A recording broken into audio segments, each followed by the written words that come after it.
আসসালামু আলাইকুম সবাইকে। আশা করি সবাই ভালোই আছেন। অনেক দিন পরে আবারও নতুন একটা ভিডিওতে আপনাদের সাথে কথা বলবো। প্রকৃতি যে এত সুন্দর সেটা প্রকৃতির কাছে না গেলে বোঝা যায় না। আজকে চলতে চলতে একটা বিস্তীর্ণ ধানের যে জমি, আর কিছুদিন পরে কিন্তু ধান উঠবে।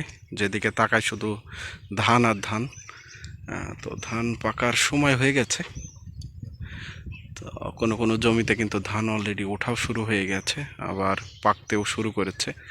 তো এই সময়টা মাঠে যে সুন্দর একটা মানে যে দৃশ্য, সেটা অন্যরকম লেভেলের প্রশান্তি দেয় চোখে, আর দেখতে খুব ভালো লাগে। তাই আপনাদের একটু দেখানোর জন্য কিন্তু দাঁড়িয়ে পড়লাম আবারও ক্যামেরা নিয়ে। আপনাদের সাথে অনেক দিন কথা হয় না। তো এই মাঠের এই জমিটা অনেকক্ষণ ধরে দেখছি, যত দূর চোখ যায় এই যে দেখতে পাচ্ছেন সে ধান আর ধান। ভালো লাগতেছে দেখে। আর কিছুদিন পরে হয়তো বা কৃষকদের নতুন ধান উঠবে। এই যে পুরা মাঠ কিন্তু এখন ভুট্টা, ধান, কলা এগুলোতে কিন্তু ভরপুর। ভালো লাগে এরকম দেখতে, শস্য ক্ষেত্র দেখতে।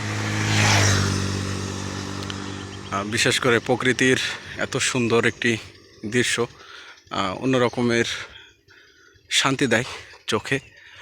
বিশেষ করে ধানের পাতার শিশির এখনও কিন্তু শুকায়নি, সেটাই দেখতে পেলাম। আর কত রকমের ধান মাঠে কিন্তু লাগানো হয়েছে, চাষিরা লাগাইছে, সেগুলো কিন্তু সব পাকতে শুরু করেছে। আর কিছুদিন পরে হয়তো বা পেকে যাবে। এখন কিন্তু ভুট্টা উঠতেছে, আর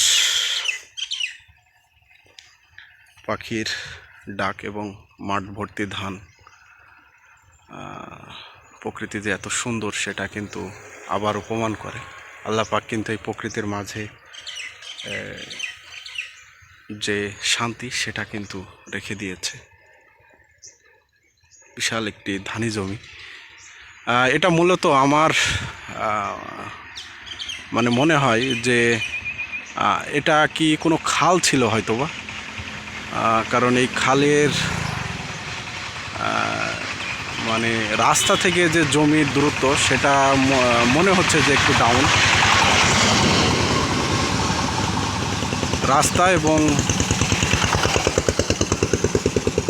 রাস্তা এবং এই জমি দেখলে মনে হয় যে এটা বিশাল একটি খাল ছিল বা নদী ছিল, বা যাই হোক, এখান দিয়ে পানি পানি যেত।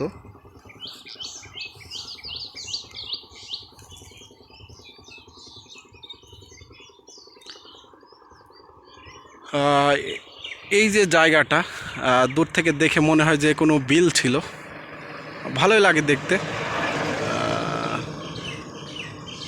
ট্যাংরামারির এই রাস্তাটা কিন্তু আমার খুবই ভালো লাগে। চারিদিকে ঘাস, গাছপালা, এবং এই পাশে কিন্তু ধানি জমি। ভালো লাগে দেখতে।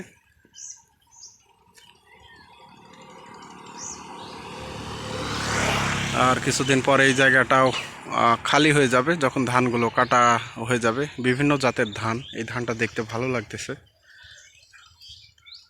এবং এরপরে আম, কাঁঠাল এগুলো পাকা শুরু হবে। তখন একটা অন্যরকম লেভেলের যে স্বাদ, সেটা গ্রহণ করা যাবে।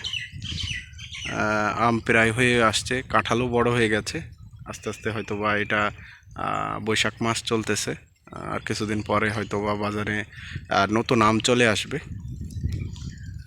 যেগুলো আগাম জাতের আম। তো দাঁড়িয়ে প্রচণ্ড গরম পড়তেছিল, তো দাঁড়িয়ে একটু প্রকৃতির যে সৌন্দর্য সেটা উপভোগ করতেছি। এইদিকে কিন্তু একটা ভুট্টা ক্ষেত কিন্তু ঝড়ে, কালবৈশাখী ঝড়ে কিন্তু পড়ে গেছে ভুট্টা। এখনও পরিপক্ক হয়নি মনে হচ্ছে। অলরেডি হয়তোবা কিছুদিনের ভিতরে এই ভুট্টাগুলো তোলা হয়ে যাবে। আর একটি বাবলা গাছ দেখে ভালোই লাগতেছে, অনেকদিন বাবলা গাছ দেখা হয় না। তো প্রচণ্ড গরমে একটু কাজের ফাঁকে আপনাদের সাথে কথা বলার জন্য আসলাম এবং যতটুকু পারি প্রকৃতির যে চেহারা সেটাও আপনাদের একটু দেখাচ্ছি। আসলে ভিডিওর মূল টপিকসটা ছিল আজকে একটু প্রকৃতি দেখব। কাজের চাপের কারণে কিন্তু আসলে হয়ে উঠতেছে না কয়েকদিন ধরে। তো আজকে যেহেতু একটু সময় পেয়েছি সেহেতু একটু আপনাদের জন্য ভিডিও বানাচ্ছি। আসলে ভিডিওর কোনো উদ্দেশ্য নাই, তারপরেও বানাচ্ছি। আপনাদের সাথে অনেক দিন কথা হয় না, এর জন্য আসলে জীবন জীবিকার জন্য আসলে কন্টিনিউ ভিডিও বানাতে পারতেছি না। একটি শেয়াল কিন্তু আমরা দেখলাম নেমে যাচ্ছে।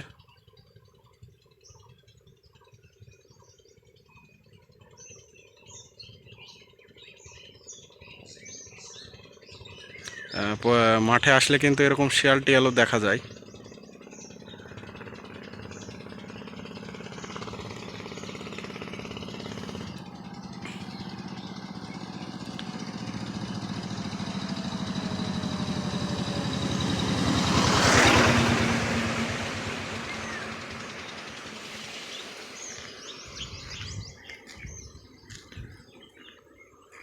আর কিছুদিন পরে হয়তো বা এই ধানগুলো কৃষকের ঘরে উঠে পড়বে, আর তাদের একটা নতুন উৎসব হবে। এবং এই রাস্তার পাশে যে জমিগুলো যে ধান লাগায়, এটা আমার মনে বলে যে এটা কোনো খাল টাইপের ছিল, কারণ দেখে মনে হচ্ছে যে এই দিক দিয়ে হয়তো বা একসময় পানি প্রবাহিত হতো এবং বর্ষার সময় কিন্তু এই লেনে পানি থাকে। এর আগেও কিন্তু আমি দেখেছি। তো ভালোই লাগে মাঠে আসতে। মাঠে আসলে অনেক কিছুই দেখা যায়। কৃষক তার রোদে পুড়ে বৃষ্টিতে ভিজে কিন্তু কাজ করে এবং কাজ করার ফলে কিন্তু ফসল ফলায় এবং এই ফসল কিন্তু আমাদের খাবারের যোগান দেয়। তাদেরও কিন্তু কম কষ্ট হয় না। প্রচুর এই রোদের ভিতরে কিন্তু তারা প্রচুর কষ্ট করে মাঠে ফসল ফলানোর জন্য। কৃষকদের আসলে এই যে ফসলের পেছনে এত কষ্ট করে তারা, তাদের আসলে তাদের যে কষ্ট সেটার দাম দেওয়া যাবে না। যে প্রচণ্ড গরম পড়তেছে, আপনি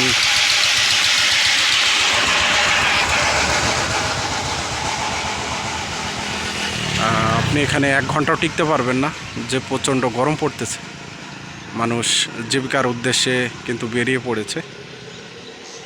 আর সকাল নেই, এখন প্রায় 12টা বেজে যাচ্ছে, দুপুর হয়ে যাচ্ছে। তো এই সময়টা কিন্তু প্রচুর গরম লাগতেছে। আর আজকে অনেক দিন পর কিন্তু এরকম সবুজ দৃষ্টিগোচর হলো, ভালোই লাগতেছে। এবং প্রকৃতির কাছে আসা হয় না, অনেক দিন হয়ে গেল এবং প্রচণ্ড গরম এবং কর্মব্যস্ততার কারণে ভিডিও বানাতে যেতে পারতেছি না। আপনারা একটু কষ্ট করে যে পুরাতন ভিডিওগুলো আছে এইগুলোই, স্টকে যে ভিডিওগুলো ছিল সেগুলোই কিন্তু ছাড়া হচ্ছে অল্প অল্প করে। হয়তোবা এটা কন্টিনিউ হবে, আশা করি। আপনাদের ভালোবাসা পেলে আরও সামনের দিকে আরও কাজ এগিয়ে যাবে। তো সেই আশা ব্যক্ত রেখে যখনই সময় সুযোগ পান অবশ্যই আপনার নিকটবর্তী যে প্রকৃতি বা মাঠ বা সবুজ অরণ্য আছে সেখান থেকে ঘুরে আসবেন। ভালো লাগে এরকম জায়গাতে আসতে পারলে। সব কিছু চাপ এবং যে কষ্ট সেটা কিছুক্ষণের জন্য হলেও কিন্তু আসলে ভুলে থাকা যায়। মানুষের অনেক রকমের সমস্যা থাকতে পারে, দুঃখ কষ্ট থাকতে পারে। আপনি যখন এরকম খোলা মাঠের সামনে দাঁড়িয়ে দু চোখ সামনে ছড়িয়ে দিবেন, ঠিক তখনই দেখবেন যে আপনার মনটা শান্ত হয়ে গেছে। আসলে আল্লাহ পাক সব কিছুর মাঝে প্রশান্তি কিন্তু দিয়ে রাখছে। এবং বিশেষ করে যখন বাতাসটা আপনার গায়ে লাগবে, বিশ্বাস করবেন না, এরকম যে খালি মাঠ, এই খালি মাঠে কিন্তু আপনার মনটা অনেক বড় করে দেবে। আমি এখান থেকে অনেক দূর দেখতে পাচ্ছি এবং শুধু গাছপালা এবং প্রকৃতি, গাছপালা বিভিন্ন ধরনের ফসল, এবং কত দূর চোখ যায় তত দূরে কিন্তু শুধু ফসল আর ফসল। আসলে এরকম সময় হয়ে ওঠে না, আপনি চাইলেও কিন্তু পারবেন না যদি আপনার ইচ্ছা না থাকে। ইচ্ছাটাই আসলে মেন ফ্যাক্ট। ইচ্ছা না করলে আপনি করতে পারবেন না। আপনি আসলে না করলে তো সেই শান্তি তো আপনি পাবেন না, কারণ ঘরে বসে থেকে কিন্তু এই যে সুন্দর দৃশ্য সেটা কিন্তু আপনি কখনোই পারবেন না যদি ইচ্ছা না করেন। আগে শুরু করেন, দেখবেন যে জীবনটা সামনের দিকে অনেকটা এগিয়ে যাবে। তো আজকে এই পর্যন্ত। আপনাদের সাথে নতুন একটা ভিডিওতে আবারও কথা হবে। সেই পর্যন্ত ভালো থাকবেন, সুস্থ থাকবেন, এবং যেহেতু প্রচুর গরম পড়তেছে সেহেতু ঠান্ডা জায়গায় থাকার চেষ্টা করবেন। বেশি বেশি করে তরল জাতীয় খাবার, পানি, ফলের রস এগুলো খাওয়ার চেষ্টা করবেন।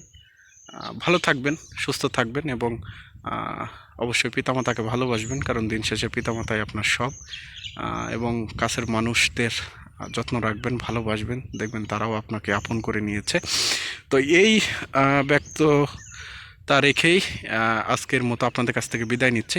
নতুন একটা ভিডিওতে আবার আপনাদের সাথে কথা হবে। আপনাদের মূল্যবান মতামত অবশ্যই কমেন্ট বক্সে জানিয়ে যাবেন।